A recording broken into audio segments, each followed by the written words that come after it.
everybody, how you doing? Well, that's good. Welcome to PHLY Flyers, presented by Bet365. Download the Bet365 app. Use code PHLY365 when you sign up. Whatever the moment, it's never ordinary at Bet365. My name is Bill Matz. I'm your director of fun and games for the evening.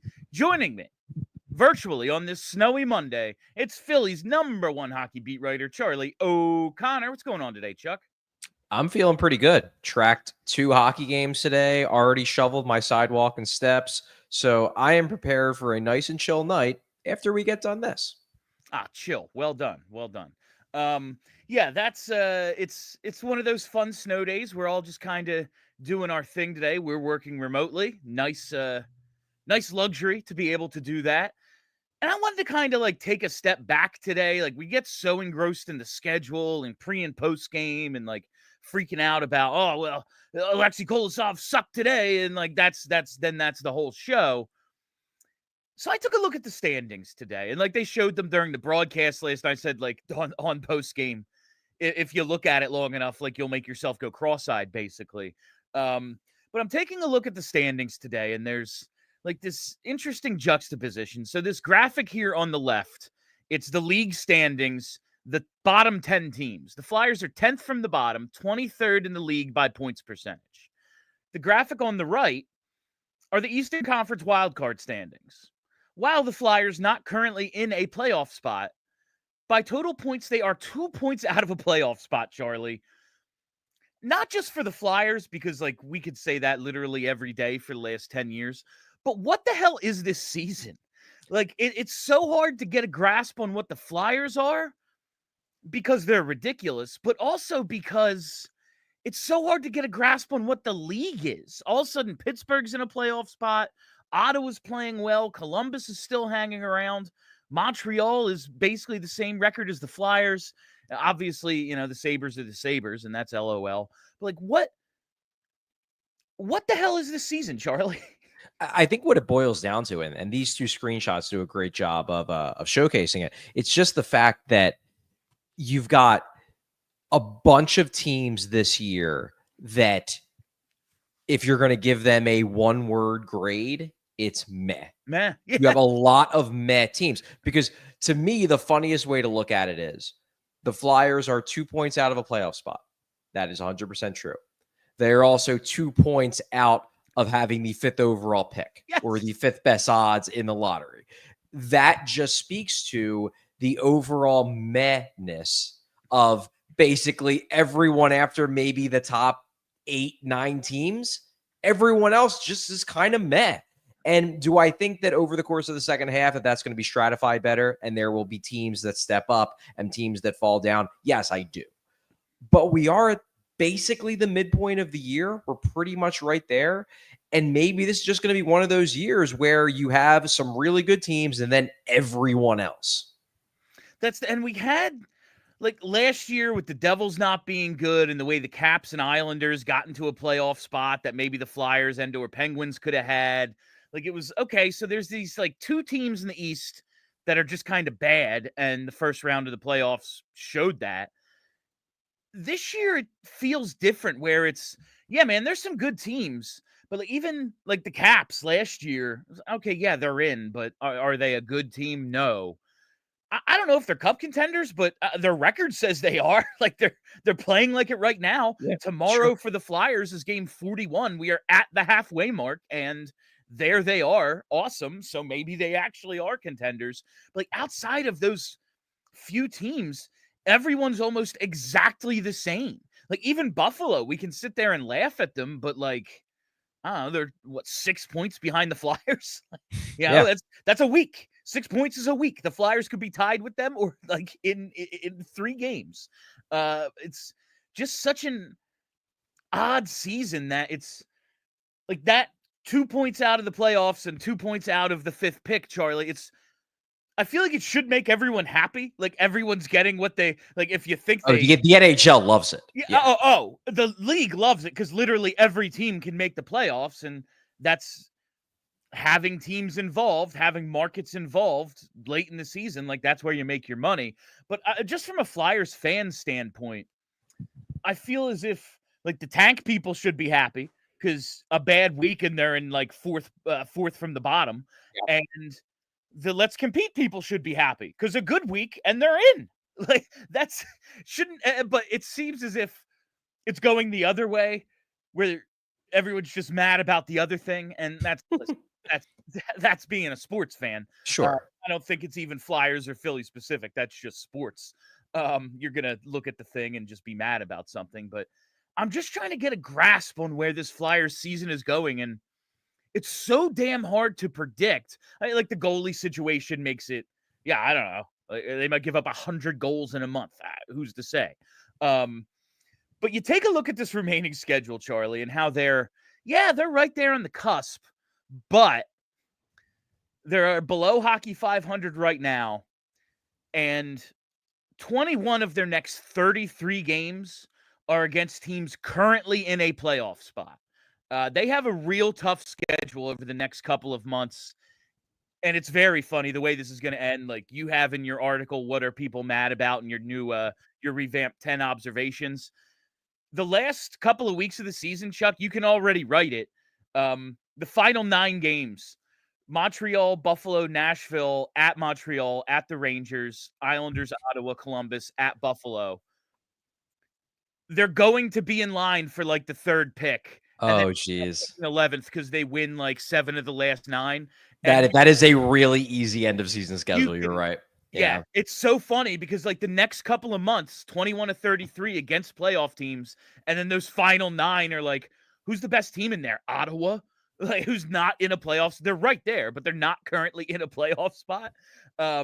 It's just very funny the way it's going to play out. You could pre-write those articles like everyone's mad because they were the worst team in hockey, and now they're going to pick 10th. Like that's but the flip side of it, and we saw this honestly at the end of last season, where we talked about in March, they have to make it through the gauntlet. If they make it through that gauntlet of a few weeks where they're playing all these really good teams, then they're going to make the playoffs. And they did. They survived it.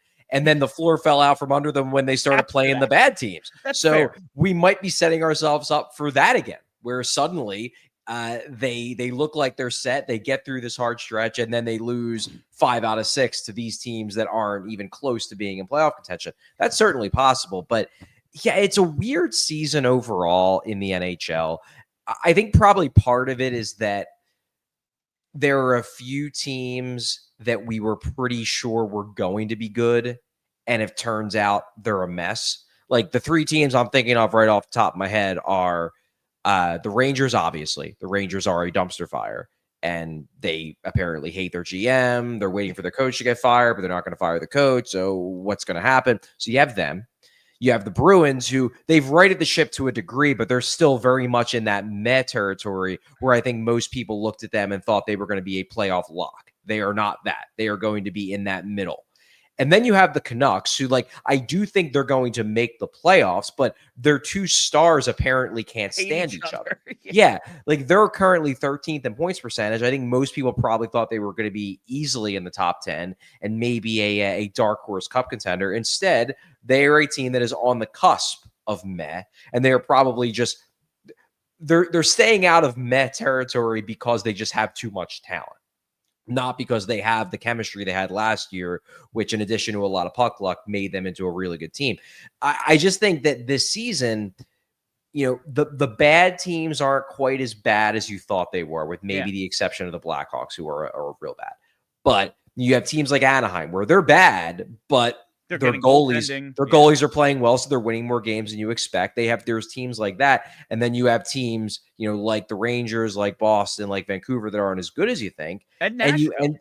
And Nashville. Forgot about Nashville. They're a 4th team that everybody thought was going to be real good, and instead they're terrible. So you've got some people picked them to win the President's Trophy. Yeah, some people did. Well, because I'm looking at the points percentage right now on NHL.com by ranking. All 32 teams. Yeah.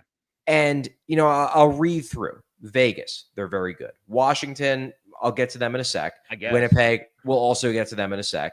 Minnesota, they're a playoff team. LA's good. Toronto's good. Edmonton's good. Dallas is good. Carolina's good. Florida's good. Colorado's good. The Devils are good. That's your top 12 teams. Now, I think a couple of those teams, namely Washington, is going to fall off. The Jets will make the playoffs and lose in round one because that's what they always do, because they're a team that's carried by their top end guys who, in my mind, are not built to succeed in playoff hockey, and a goalie. Like, Hellebuck's awesome, but if he has a bad playoff series, they're screwed because he's basically that entire team. And Minnesota's they're screwed. Yeah, and Minnesota's another team where they're a playoff team. I don't view them as a cup contender. I'm sorry, I just don't. That's just my view, and that will always be my view until they shock the hell out of me. But there's your top 12 teams. Then after that, you've got Vancouver, who I think is going to make the playoffs, but they're kind of a mess. You got Tampa, who always was expected to be in that, let's say, bubble with favorable odds to make it. I think that's generally what everybody viewed Tampa as. Yeah. Then you have teams like Nashville and the Rangers and Boston. If those three teams are what we expect, there's your playoff group.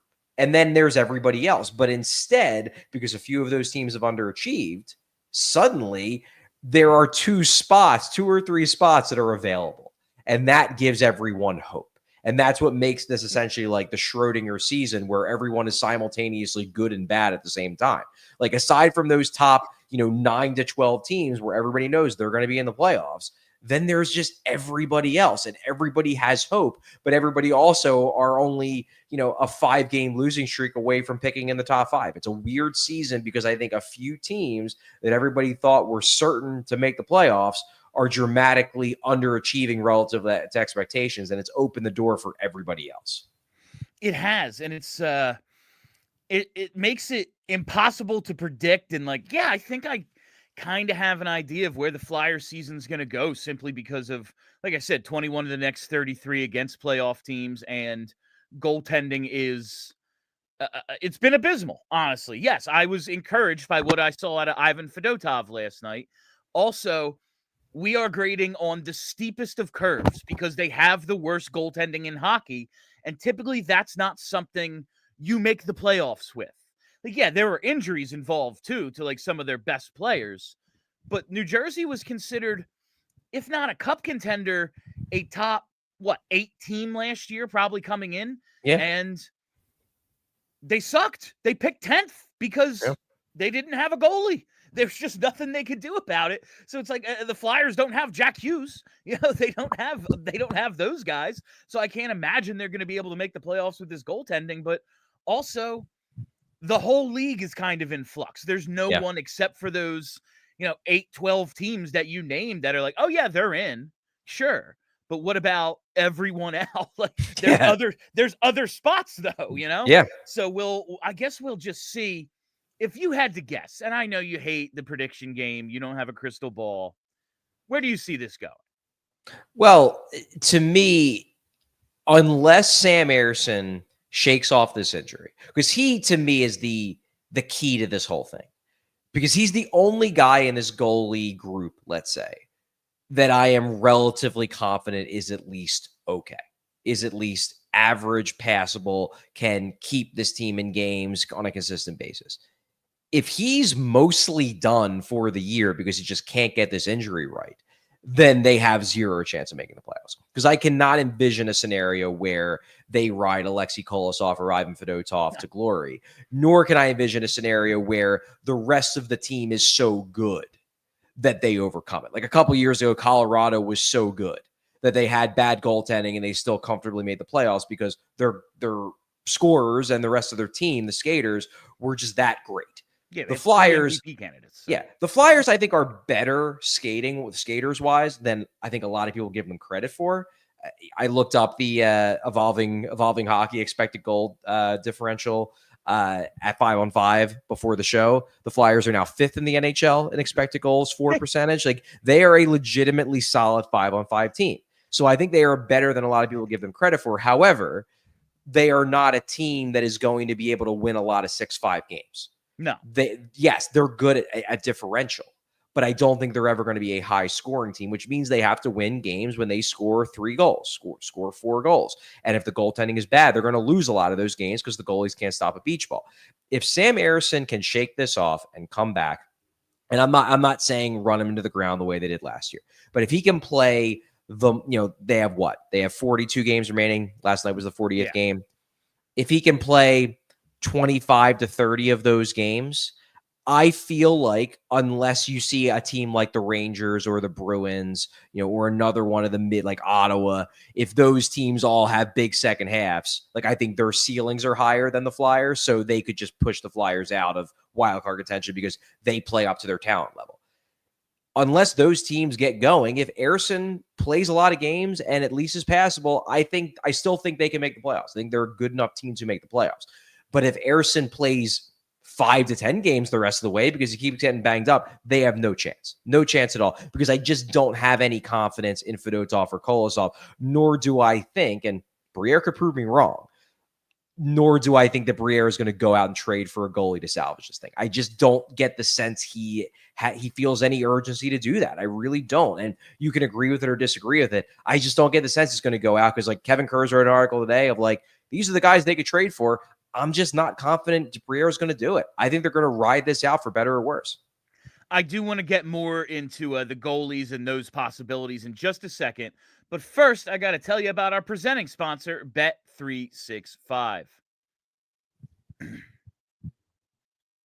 Whatever the moment, it's never ordinary at Bet365.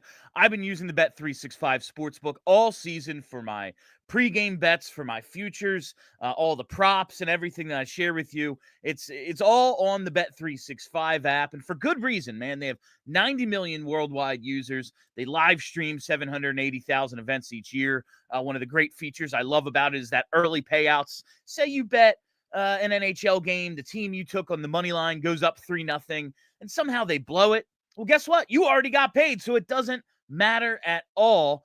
That's one of the great features at Bet365. I've been really digging using all of their platforms this year, and I think you will too. So download the Bet365 app. Use code PHLY365 when you sign up to get $150 in bonus bets when you bet just $5. Whatever the moment, it's never ordinary at Bet365. Must be 21 or older and physically located in Pennsylvania. If you or someone knows a gambling problem and wants help, call or text 1-800-GAMBLER. And while we're here, I got to talk to you about TrueMark Financial Credit Union. That's right. It's the new year. And maybe you put all that holiday shopping on a credit card and it's kind of weighing you down. Well, think about this. What if you could pay it off faster and with zero interest until 2026? Well, guess what? You can, because TrueMark Financial is offering zero interest on balance transfers for just 12 months. So all your payments can go towards reducing your balance, not just covering interest. Now, here's the play. Transfer your existing balance from another institution to a TrueMark Financial Visa credit card and take advantage of this amazing offer. But hurry, you have to apply by February 28th, 2025. Whether you're interested in earning rewards, cash back, or simply prefer a low rate for everyday purchases, with TrueMark Financial, you can choose the credit card that best fits your financial meets your financial needs. Visit TrueMark.com/compare for full details and apply today. TrueMark Financial, federally insured by the NCUA, equal opportunity lender. Terms and conditions apply. All loans subject to approval. 3% balance transfer fee applies. All right, so that idea about potentially acquiring a goalie, it's something we talked a little about last week, Charlie.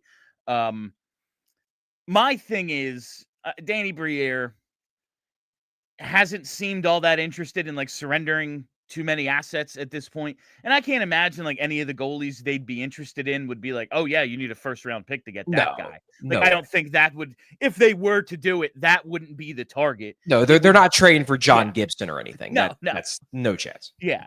But just thinking about teams in other situations, like, I don't know, if a team with actual designs on making the playoffs needs a goalie, and then here are the Flyers, like, yeah, we don't really care. It would be nice to make the playoffs, but it's not like our goal this year. I can't imagine that Danny would get himself into some even moderate bidding war for a guy.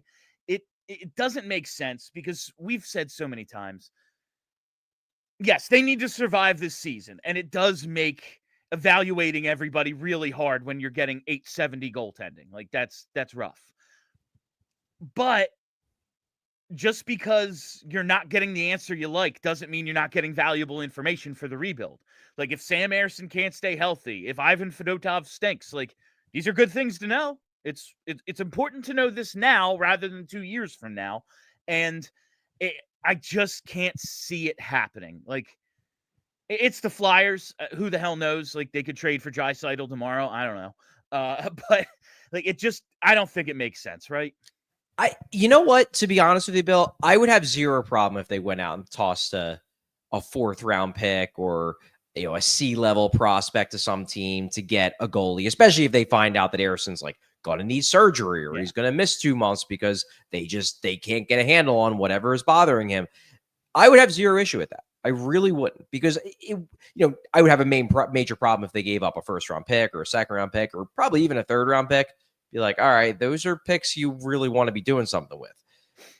A mid to lower round pick or a prospect who almost certainly isn't going to be an impact guy, really wouldn't have a problem with it. I just don't get the sense the Flyers see any urgency here. I really don't. And maybe it does speak to the way they're viewing the situation, because if you do care about making the playoffs, this is a slam dunk. You have to trade for a goalie, because you have a team that at 5-on-5 is pretty good in terms of driving chance differential. They are out chancing teams. They are playing good hockey.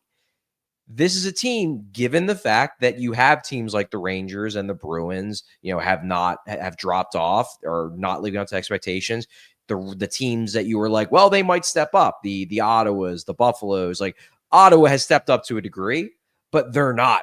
They didn't take a leap like the Devils did a couple of years ago, where you're like, oh man, they're a team to watch. No, they're in the middle. They could make the playoffs. Detroit, they're on a little bit of run since they let their coach go, but they're not a playoff lock by any means. Buffalo's still a dumpster fire. So there are spots available to make the playoffs. And if you care about making the playoffs and you get yourself a passable goalie, not even a good one, just a passable one who can deliver .895 save percentages the rest of the way, you put yourself in a pretty decent spot to make the playoffs. And if they don't do it, it really tells you that not only do they not care about making the playoffs, that they are thinking in similar terms of the people on social media are like, well, it wouldn't be the worst thing if we got another top 10 pick, right?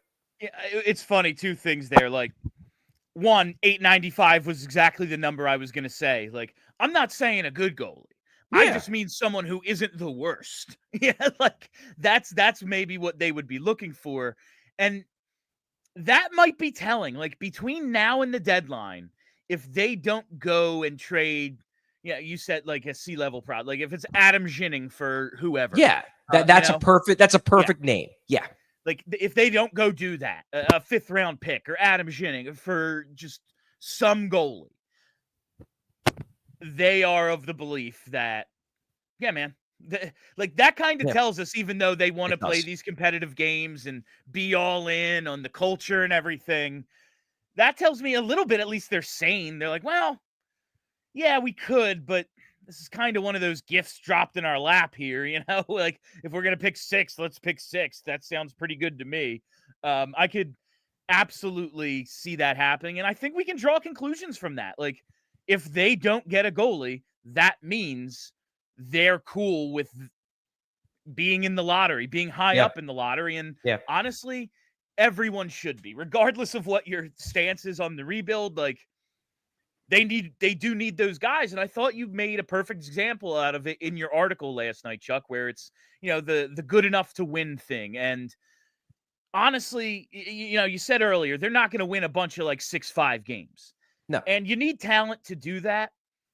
I thought the talent disparity was was in almost more perfect display last night, because Toronto didn't have a ton of chances and Fedotov did play reasonably well, but they didn't need a ton of chances because they can convert at such a high rate. Like, Flyers win the chance battle, but they never convert, so it doesn't matter. Every now and then they can just shoot one in because they're that freaking good. And that's kind of where it displays itself even more than in those like high scoring games and high intensity. It was just, it was a normal game in the beginning of January, and Flyers couldn't win it because the other team just had more good players. That's kind of the way it went. And I think they see that. And especially a 3-on-3. Like, that's what it was the most. And we talked about that last night. That's where it's the most glaring, where if they were going to win that game, the Flyers, they had to win it in regulation, because your chances of matching up. Maybe if Matvei Michkov is firing on all cylinders, if he's just feeling great about himself, he's got 10 points in his last 8 games and he's just rolling, then maybe you can pull it off. But given the fact that right now he's scuttling a bit, yeah, you had 0 chance of winning that game in overtime. Your only chance was survive overtime and maybe get lucky in the shootout.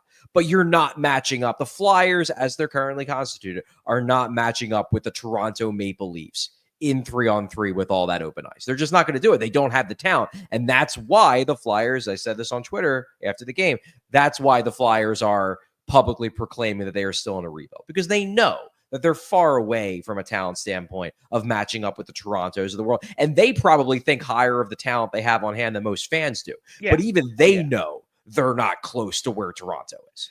I think they understand, like, maybe they think higher of their talent, like the individual talent levels of certain players than fans do, but they understand. And then there's another level, and we have maybe, hopefully, one of those guys. And recent Cup champions haven't just had one; they've had multiple. Yeah, they've had 2 or 3. Yeah, so I think I'm kind of hoping they don't acquire a goalie, because then that tells me they see it too. Like, they can say all they want about, oh yeah, man, we're in a rebuild, and then they go and get a goalie to make sure that they draft 12th. Like, all right, do you really know what that means then? So I want them playing the competitive games, but I want it happening organically. Like, if suddenly Ivan Fedotov is 903, like, all right, cool. That's something. It means something. We can trade him next year. Something good comes of that. But if it's because they go and get a guy who just kind of helps them scrape in, I don't see the reason. I do think back to the 2017-2018 season. And obviously this blew up on their face because he ended up being terrible for them anyway. But I remember so you had Brian Elliott and Michael Neuvirth. Brian Elliott gets hurt in that game in Vegas right after the Eagles won the Super Bowl. We were out there. We were out at a watch party bar. It was fun. And he gets hurt in the shootout. And a couple weeks later, Ron Hextall, who wasn't in a tank rebuild, but they were rebuilding still at that point. They were doing this competitive rebuild thing. And they go out and they trade not premium assets, but they gave up, I believe it was like a 3rd round pick, something like that, for Peter Mrazek. And we interviewed Ron Hextall after the trade. And what he basically said was, I owe it to these guys to give them a shot, to get them a goalie who is established, who at least in the past has been a solid NHL netminder. The guys have worked too hard for this whole thing to get torpedoed because I'm throwing out AHL goalies, every single night as they try to make the playoffs. I would feel bad for the Flyers players, and I would also feel bad for the fans who want to see them make the playoffs, that the Flyers just like, now we're cool rolling with Kolosov and Fedotov and maybe Cal Peterson the rest of the way because we just don't care. I would feel bad for the players and the fans who care about the playoffs. Now, the fans who just want them to tank will be in their glory, so it wouldn't be everybody who's mad. But I would feel bad for the people that want to see the Flyers win games, and obviously the players are front and center. It would be tough to tell the players. Not saying you can't do it, because they told them that last year with the trade of Sean Walker, that, hey, we care more about the future than we do about the present. But it would be tough to tell these guys, like, look, we all know on some level these 2 goalies aren't that good. You might like them as people, but like, we all know they're not above average NHL goalies. They're probably not even average NHL goalies. And you're just going to have to keep watching them be behind you guys for the next 42 games because we don't care about winning. It doesn't send the best message to them. Not saying it's the wrong message. I'm just saying I would feel bad for the players and the fans who care about the playoffs if that's the route they take. I would feel bad for them. And I think that's like, there's so much season left. Like, there's still an entire half of the season left to tell the guys, like, yeah, no help's coming. Good luck. That's kind of like, if all the goalies get hurt like a week before the deadline, it's kind of, tough luck, boys, or like a week after the deadline. Yeah. Oh, like, then it's just sorry, like, well, nothing we can do. Yeah. We all we need, basically. Yeah. Like, nothing we can do. Good luck with Cal Peterson. Don't know what else to tell you. Maybe Makaniemi can play. Who knows? But now with 42 games remaining, and between now and I think it's March 6th is the deadline this year. Like, so many games, especially in this upcoming stretch against all these playoff teams. Like, yeah, sorry, you ain't got a chance tonight, man. Like, you're playing Colorado. I don't know what to tell you. They're gonna score 9. Like, it's a tough sell, but more than anything, honestly, because Danny Briere, the whole organization, they've been telling us they're in a rebuild, and they haven't really like done a ton of rebuilding stuff, at least in some people's eyes. They have forced that message onto the players, though. Like, they know. If nobody else, the players, yeah, man, this is the spot we're in. Help ain't coming. So I assume that's how it's going to go, but you never know. They could do something wild tomorrow. It's always a possibility. They traded Cutter Gauthier in the middle of a Penguins game. Who the hell's to say how it's going to go? It was right around this time. It was right after the World Juniors. It was like today, wasn't it? Wasn't it like the 6th? Or like maybe the 6th? I don't remember. It was definitely in this. I think it was in the single digits of January. Yeah. It was a few days after the World Juniors ended. Yeah, it was Everyone like right was after. so excited about Cutter Gauthier. He just won the gold. He put up all those assists. It was really something. And then, here's Dry Guy the Fly Guy. All right, so I want to change up gears now, Chuck, and talk about the whole Michkov and Torts thing that we got into a little last night. Okay. So I know that that's one of the hot topics right now. It's Michkov and Torts. Is he getting the right ice time? All that. And I definitely want to get into it. But a big part of like what I want to talk about is going to come from Mike Richards' appearance on Nasty Knuckles. I think it was last week.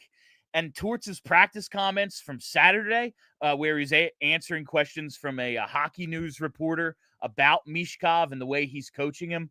And we're doing the show remotely, and Kelly isn't here, and I want to try to convince her of something by using Mike Richards' words. So it's just easier to do it in studio and when we have Kelly here. So we're going to do a whole thing on this on Wednesday. There's going to be clips and bells and whistles, visual elements, all sorts of stuff. Can't wait. Charlie, just for right now, I went back and listened to the answers Torts gave that hockey news reporter at practice Saturday, and I want to know from your perspective, just you watching what's going on. Is there a fear Tortorella is doing anything that will ultimately hurt Matvei Michkov's ascension to hopefully superstardom? For me personally, no, I haven't seen anything that worries me. To be totally honest with you, I really haven't. My hope is that John Tortorella will help Michkov become a better player over the long term, that he will help round out his game, that he will be more diligent defensively and diligent in terms of the details of his game without the puck than he would have been if he would have played under a lesser coach or maybe a less demanding coach. I am hopeful of that. But I think the worst case scenario in my mind is he just doesn't get any better by playing under Torts versus the average replacement level coach. Like, my main concern going into this year was, what if these two guys just hate each other? What if it's clear that Michkov, you see him on the bench, rolling his eyes when Torts is trying to say something to him, or you see him like blowing him off at practice, and then Torts is taking pot shots at Michkov through the media about, he's very difficult and all these, like, that was my fear. I worried about that because like we've seen that happen. And granted, in a lot of those cases, eventually the two people came to an agreement. Thinking about Vinny LeCavalier, and that was a guy who the Hockey News or whoever it was, the reporter brought up, was that those two went at it. The owner had to get them into a room and say, "I'm not firing him. I'm not trading him. Figure it out." They eventually figured it out. Apparently, they are regularly in contact now that they are older and the fires of that battle are done. And they obviously want to Stanley Cup together. So maybe in the end, that would have even worked itself out. But my concern was, what if it gets to be a situation where Michkov, I think Michkov really wants to be a great NHL player, but there was always the possibility that he could go nuclear and be like, "Hey, fire this coach or I'm leaving." And then suddenly the team, it's not even necessarily that they would have expected that Torts would have lasted forever as coach. It's that, do we want to cave on this? Because then Michkov believes he can get whatever he wants for the rest of his time. And suddenly they'll believe it's Eric Lindros part 2, where you have a superstar that can do whatever he wants because there's no accountability. That was my fear going into the season. I have seen zero indications that that's the way it's playing out. I see a coach who really likes Michkov the person, who doesn't seem like he is too cruel publicly. He doesn't seem like he's fighting with him through the media or fighting with him, via expressions that people can see on the bench and things like that. And I see in Michkov a guy who, at the very least, seems intent upon playing the game publicly. He's not making it publicly clear that he gets frustrated with Torts sometimes. I'm sure he gets frustrated with Torts sometimes. I would be shocked if he didn't. Who likes your boss? I would be love shocked. Vince, but other than that, Vince is great. Yeah, but no one likes their boss. No one likes being told what to do. Exactly. Even if it's the right thing, it's like, I knew that. Yeah, exactly. I know. Yeah, go score a goal. Thanks. Yeah. So I would be shocked if there haven't been times where Michkov got frustrated with Torts. Yeah. But in those situations, Michkov has not, through a translator or whatever, or by doing an interview with a Russian outlet that he can talk to on the phone to get his displeasure out there. He is still playing the game. He is playing the game. If anything, he's been complimentary of Tortorella in the times that we've talked to him about, his coaching and all that stuff. So to me, as long as we have avoided that potential hurdle, obstacle, pothole, whatever you want to call it, I'm not worried this is going to be a disaster. So now for me, is it going to actually help him? And I hope it does, because I want to see the best version of Matvei Michkov. Or is it just going to be, it didn't really matter? He was going to be what he was going to be, regardless of whether Torts scratched him a few times in his rookie year and gave him the hard coaching. Like, he would have been the exact same guy if he would have played under Dave Haxtell versus John Tortorella versus John Stevens. To me, that's the worst case scenario. And that's not that bad of a worst case scenario. I think, if the question is, is Tortorella doing something that is doing anything that's going to hurt his chances of being a long-term star? The answer to me is no. If the fear is Tortorella doing anything that's going to hurt his chances of winning the Calder? Yeah, maybe. That's possible, because it's clear that John Tortorella's aim here is not, let's play Michkov in all the situations to juice his stats so that he can win the organization their first Calder. It's clear he doesn't care about that. And I know a lot of fans do want to see Michkov win the Calder, but I don't think he's doing anything that has me worried that he's going to be less likely to be a star long-term. Yeah, and that's really, that's what I was getting at, is it's frustrating for fans when we want him playing 20 minutes. And he did actually get a full power play last night, even though he only played the 14 minutes or whatever it was. But we want him out there for the full 2 minutes. We want him out there for every ozone face-off. We want us some Matvei Michkov. And it's frustrating. I've said time and time again, he's the main character of the season. But this is not the climax of his story. This is the first chapter, and there's going to be some stuff that we just have to deal with that he's going to go through. And it's I want him to win the Calder. I want to see him play every single night. I want to see him be the best player of the ice and be out there in 3-on-3 to start it. Everything, every possible situation. Feed me Michkov. But is that good for him long-term? Maybe it's not bad for him, but that's not what John Tortorella is looking at. He just has a different motivation than a lot of fans. It's something we're just going to have to deal with. It's why he's here, John Tortorella. It's why they were so excited to get Michkov over here early so he could play several seasons perhaps under John Tortorella's tutelage. I know it's annoying because it annoys me. I don't care about watching anyone but Michkov. It's really cool that Forster's coming around and maybe Noah Cates is turning himself into something. We're going to talk about a couple other guys for the rest of the show. But man, I just want more Mish. But it is a long-term plan with him. And John Tortorella spoke about it. I don't think he's hurting him, as frustrating as it might be. That's what it comes down to. And if you don't think he's hurting him, then you're just mad because you want to see him more. And I understand that because I'm one of those people, but he has a plan, and I guess we have to trust him because Michkov does. That's something we showed that pull quote from the story he did with an interpreter a couple of days ago, and Michkov seems at least publicly on board. John Tortorella knows what he's doing, and he's one of the best. I want to learn from the best. So if he doesn't have a problem, I guess we can't have a problem. Yeah, it was interesting actually hearing that line of questions, from whoever that reporter was. I'm honestly not sure who it was and what publication they write for. But I suspect that this might be, I don't know if this is more of a narrative in Canada. It might be because they're watching from afar. Michkov is a well-known name, and it's John Tortorella. John Tortorella is obviously John Tortorella. Everybody knows the backstory and what he does with young guys.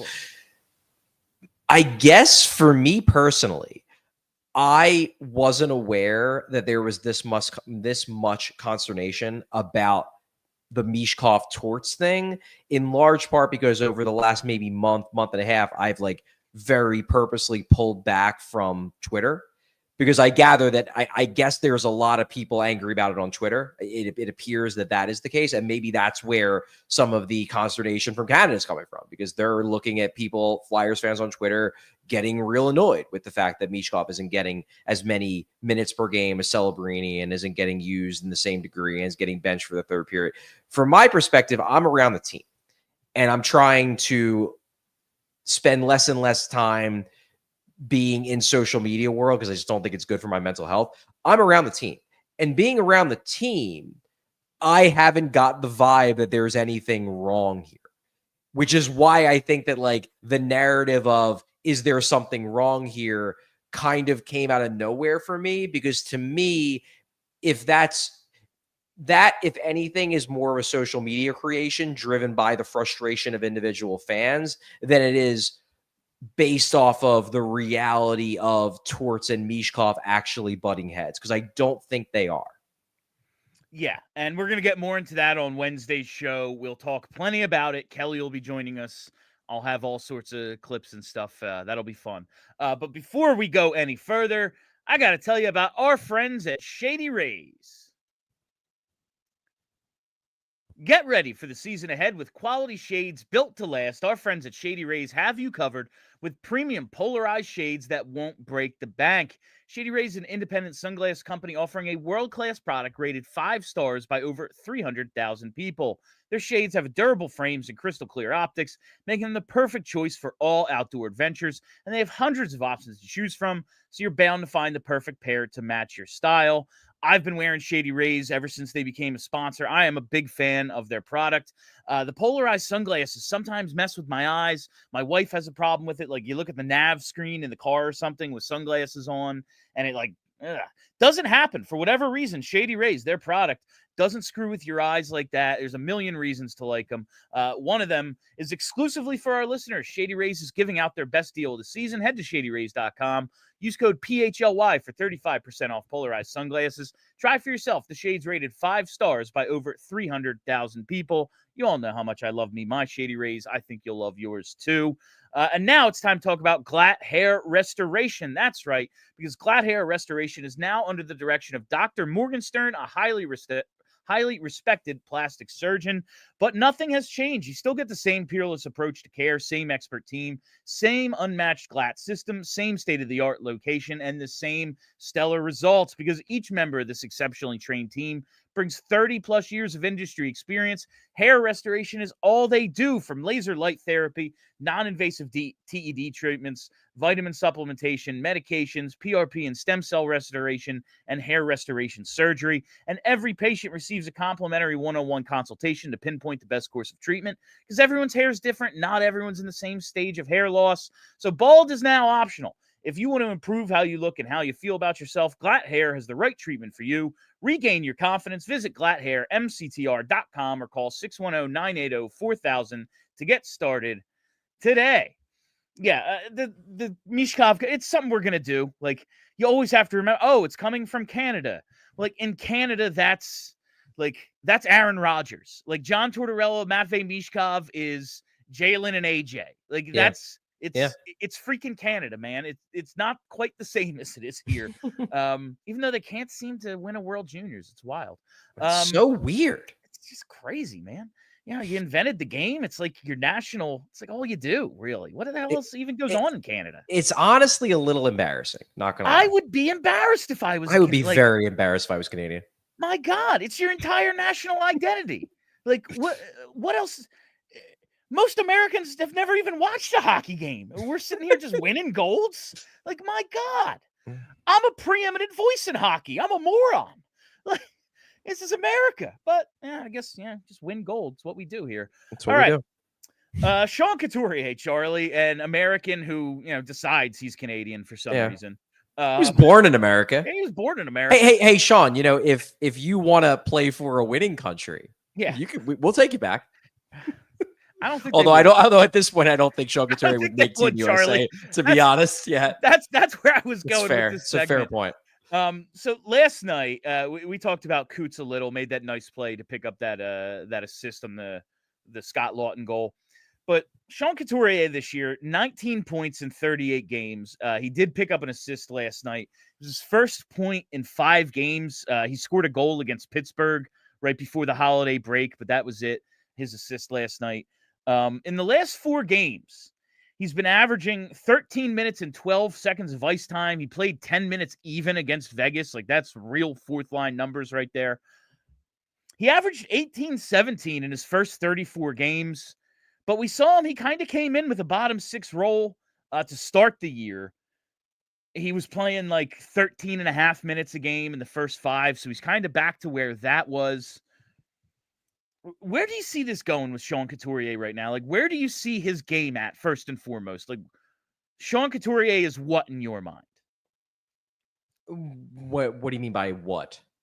Like, he is playing well. He's underwhelming. Like, where is Sean Couturier's game at this point? I think he has been meh. He's been fine, but not great. I don't think he's been nearly as bad as he was over the final 2 months of last season, to be clear. But I don't think he's been playing as well as he was playing in, let's say, November. I think there has absolutely been a dip. And there's a reason why I haven't been railing against the idea of his ice time dropping. I think that's fair.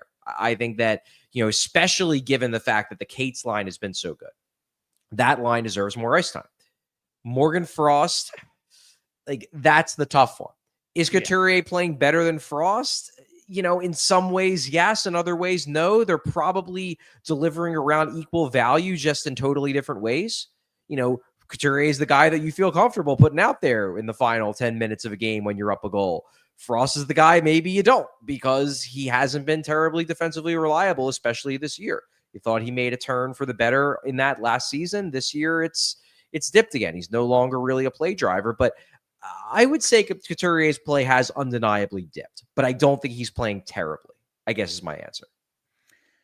If we were to look at his metrics, what do the advanced numbers or whatever, do you have an idea? Okay, is there a role he's best suited for based on what the metric, where should he be playing based on, one of the ways you evaluate things? Well, it's tough to say by the metrics, because if you look at the 5-on-5 data since the start of December, no one in the forward core has bad metrics. Everyone on the team has an expected goals for percentage over 50%. Everyone's driving play. That's one of the reasons why it's been so glaring that the goaltending's been bad, because the Flyers have been a legitimately good 5-on-5 team. Now, is Couturier at the top of the charts? No, he's not. He's at around 54% expected goals for. He's at around 50% by the raw play driving. So shot attempts, shots on goal, things like that. He can play better. And it's probably more glaring that he can play better when you're looking at Noah Cates, and him and his line mates are up at 70% expected goals, because they've been incredible. And they're at 60% shot attempts and 60%, shots on goal, because they've been an incredible line. And you're like, there was a day when Sean Couturier was doing that regularly, when he was playing his best. So he's not playing his best, but it's not like the Flyers are getting crushed when he's out there. They're still controlling play. It's just that other lines are controlling play better than Couturier is. Now, I guess here's my answer. I still think that Couturier is playing better than Ryan Poehling. So I still think Couturier should be getting more minutes than Poehling. But I do understand why Tortorella wants to give this speed line, the NASCAR line, a shot. He wants to see if, hey, maybe that'll work. So far, I feel like the results have been mixed. And I do think that at some point, Tortorella is probably going to have to bow to the inevitable and put Couturier back with guys like Konechny and see what happens. Because I just don't think Ryan Poehling is a top 6 center in any world, regardless of the wingers that he gets. So I think that is where this ultimately goes. But hey, it's John Tortorella. Maybe where this ultimately goes is Sean Couturier gets scratched because he wants to throw a bomb into the room again. And he can't manufacture a new goalie. So it's like, okay, well, this is what I'm going to do. Yeah, and I was wondering, like, you see him drop, and you're making the case that, like, yeah, it makes sense. Like, maybe Ryan Poehling isn't the answer, but there is no answer. It should be Morgan Frost. It's not. And we all know how the coach feels about Morgan Frost anyway. So, yeah, I see it being Poehling. And we talked last night. It's like, I wonder if just playing Poehling like this is like, this is what you gave me, Danny. And I don't think there's like that sort of tension between the two where he's like kind of giving the middle fit. Like, I don't think that's the relationship between the coach and the GM. So I'm just thinking like, okay, Coots hasn't played great. He might not be a stylistic fit on a scoring line. I watch him in the offensive zone sometimes. I'm just like, bro, what are you doing? That said, like last night, really nice play to get that assist. Maybe that's who the hell knows. But it was a great pass. It was a great pass. And just like getting there, getting to that turnover, being there to make the play, just strong, solid play. We all saw what happened last year, and then we find out like, oh yeah, he's having core muscle surgery and everything. Do you think the insistence on, all right, you know what? Let's do this. Let's give Poehling a bunch of top 6 minutes that he probably isn't going to hold on to for all that long, while Couturier's maybe dipping a little in an effort to try to save his legs for the end of the season when you're going to need him a little bit. Like I just said early in the show, got a real tough stretch of games coming up. You're going to need Sean Couturier. Like Noah Cates ain't going to be able to carry you. You're going to need at least 2 centers who can win a face-off and help you salt away a lead late in games and stuff like that. Do you think there's a little bit of maintenance going on here too? So here's my answer to that question. If that was the thinking, I would have zero problem with it and would actually think it's quite prudent that, yeah, this is an older player who tailed off at the end of last year, and maybe you pull back on his minutes a little bit so he's still strong in March and April. I would be totally cool with that, and I would actually praise them for that. I do not think that's what's going on. I think that John Tortorella is not that he's incapable, but it's really, really difficult for him to look that far ahead. He is so laser focused on winning this game that, to me, and we also have a track record of him not being terribly impressed with Sean Couturier, the player. I go Occam's razor here. I think the most likely explanation, the simplest explanation, is Sean Couturier has been dropped down the lineup because John Tortorella hasn't loved his game over the last few weeks. Because honestly, he's right. His game hasn't been great. It hasn't been terrible. I certainly don't think they should scratch Sean Couturier, but it hasn't been great. And we know that John Tortorella already isn't like the biggest Sean Couturier fan. So to answer your question, I would be totally cool with that strategy, and I would think that is an intelligent strategy. I don't think that's why this is happening. And listen, again, they didn't really have other options. Like, it's before Noah Cates really got going. Morgan Frost, really, really slow start to the season production-wise. But from, like, Game 6 through right before the New Year, October 22nd through December 28th, Coots was getting 19 minutes a night, 19:06 a night. There's a 2-month sample size of Torts going, I guess it's got to be him. But once his play falls off, which it has, like it's very obvious. He's immediately back down in the lineup. Maybe it's a little bit of one, a little bit of the other, a little bit of a balancing act with Coots' workload. But I'm just trying to think ahead here, Charlie. Looking ahead to the future, this is Sean Couturier now. He's under contract through July 1st, or up until July 1st, 2030. How the hell does this end any other way than a buyout? I don't want to go there yet, but I will say I have concerns, to be sure. My big concern, because this could just be a slump. Guys have slumps all the time. It really could just be a slump. But my big concern was Sean Couturier, and I don't remember if I left this comparison in my resolutions article or if I had it and then deleted it. But my big concern with Sean Couturier is that he is now Craig Kimbrell. And for people who are not baseball fans, who are not Phillies fans, late career Craig Kimbrell, he was on the Phillies a couple years ago. The first 3-4 months of every season, he looks like prime Craig Kimbrell. He is closing out games. He's throwing gas. He's a reliever. He's a reliever / closer. And he looks real good. And you're like, wow, we got a steal signing this guy for 1 year for a reasonable price. And he's going to be a key part of our bullpen for the back half of the year going into the playoffs. And then around the 2/3 mark of every season, he falls off an absolute cliff. And by the playoffs, he's completely unusable. That, I think, is my worry with Couturier is he a guy where, first half of the year, yeah, you're going to get, a reasonable approximation to, let's say, right before offensive breakout Sean Couturier, when he was 2016-ish. Yeah, 2015, 2016 Sean Couturier. Yeah. You're going to get that version of him for the first 40 to 50 games of every year. And then the final 30 games, he's not going to be producing at all. I worry that could be a thing. But the thing is that we only have 1 year of evidence that that's a thing. And that could have just been an injury-driven aberration. But I'm keeping a close eye on Sean Couturier this season and the way it plays out the rest of the year. If he falls off a cliff again in the second half for 2 straight seasons, it's kind of like Morgan Frost. Like, at some point, you have to be like, maybe this dude just starts slow. And that's something that you just have to come to expect from him. If this version of Sean Couturier just finishes slow, that's something that the Flyers are going to have to come to expect. And that obviously is going to influence what they do with him over the long term. I hope that he can show that he can be an 82 game a year effective player. And I am not ready to write him off, but I am keeping a close eye on him this year to be sure. Yeah, last year, it kind of made sense. He hadn't played a full season since he was 26 years old. Now, part of that is injuries, part of that is COVID shortened seasons and everything, but it had been 5 years since he played a full season. Of course he ran out of gas, to be expected coming back from 2 back surgeries. And now it's just trying to figure out where he fits into this team's future. They have plenty of time to figure it out. It's not like they have to make a contract decision or anything upcoming. And honestly, like I mentioned buyout earlier, and you can't do it. You get almost no savings. Not for a while. For years, because of the way the signing bonuses are structured. You save $500,000 for half of the buyout, which would be the amount of time he'd be on the roster anyway. It's very little. So there's really no reason to do that. It's just trying to slot people in and figuring out where guys fit. We've been talking so much about Noah Cates.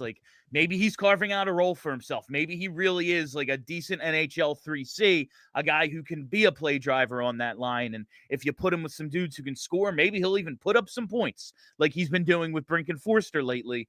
And if that's the case, all right, Noah Cates, slot him in. Jet Luchenko, hopefully he's a 1C. But right now in my mind, he's hopefully a really good 2C. That's what I'm thinking of. All right, well, what does that make Sean Couturier? Where does now, for a while, it was okay. They have all these guys. They have Paling and Cates and Lawton. They all kind of do the same thing. Now, as one guy especially really kind of separates himself and Lawton settling into a different role, it's all right, well, where does Coots fit? And they have time to figure it out. I don't see an obvious answer.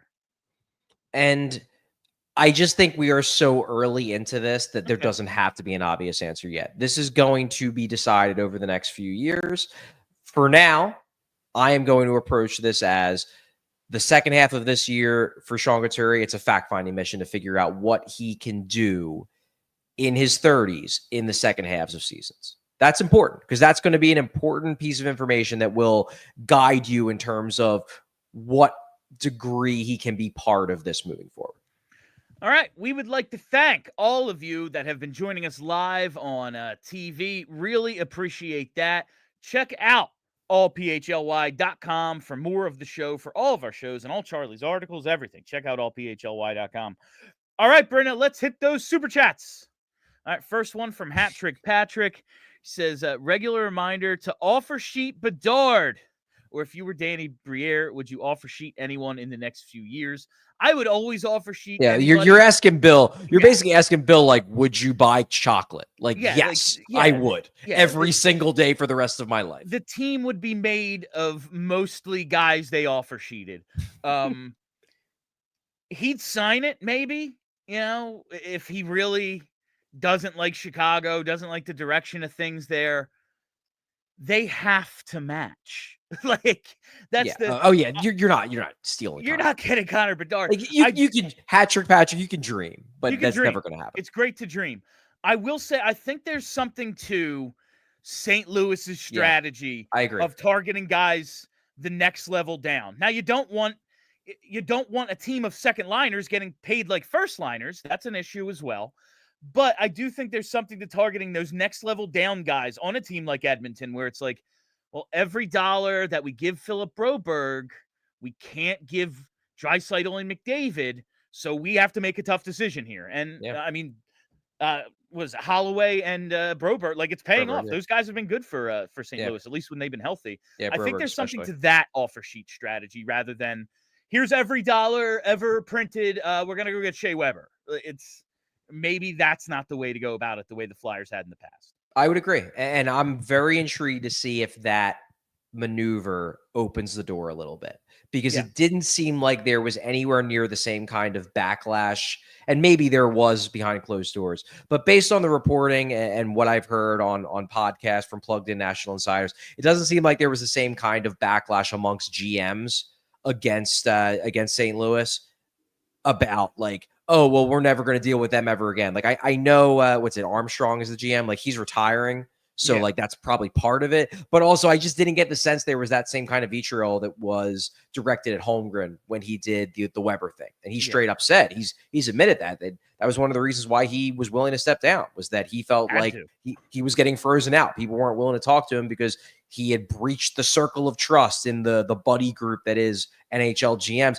I get the sense that maybe that's not as much of a thing anymore. And I'll be curious if next offseason, if maybe a couple more of those St. Louis Blues-ish plays out, and maybe suddenly it becomes a more accepted practice. It would be intriguing. I would like it. I would very much enjoy that. Keep an eye on Adam Fantilli. All right, let's hit this next one here.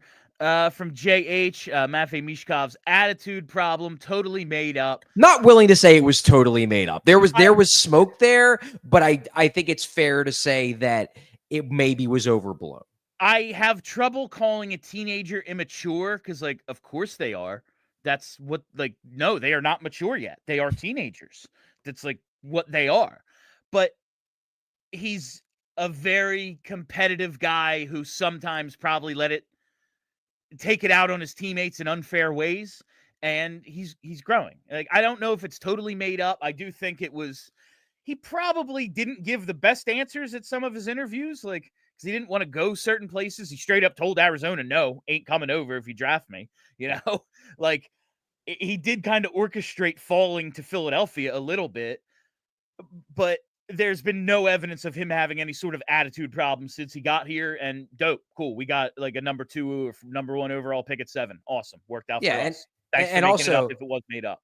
Also, you basically said that, maybe he was unfair to his teammates. Maybe Fair. He was a little too fair to them. Fair, but an ass about it. Yeah, like that's the thing. Like the reports that I've heard and the rumors that I've heard are a lot of things like he just didn't think people were trying hard enough and didn't think they cared enough. And quite frankly, he might have been right. He was playing on a bad KHL team with a bunch of guys, not everybody to be sure, but some guys who probably are just playing out the string. They're playing on a team that's bottom of the barrel, collecting a check. And that idea is just, it's anathema to someone like Michkov, who is as hyper competitive as he is.